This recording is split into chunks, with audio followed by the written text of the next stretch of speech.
جنوب افريقيا ماسكين الكره بشكل رائع في بدايه هذه المباراه. ثم الانطلاقه على الجهه اليمنى كيكانا والعرضيه خطيره داخل منطقه الجزاء.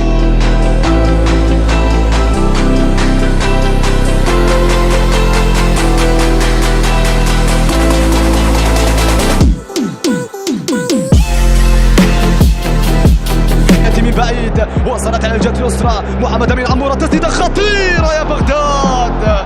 اوه يا بوجا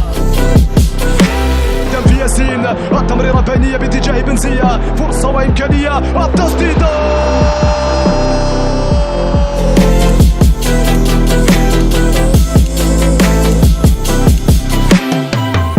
جنوب افريقيا دائما تيو ماكوانا على الجهة اليمنى. الانطلاقة السريعة لتيم بازواني حذاري من الاختلالات الدفاعية. فرصة وإمكانية تسديدة قوية.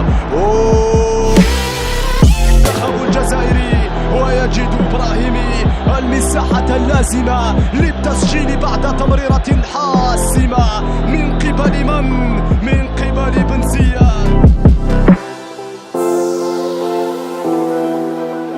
كان بنزيه رغم انه لعب مباراة كبيرة. كرة على الجهة اليمنى جنوب افريقيا. مرور سليم تسديدة قوية والهدف الثاني.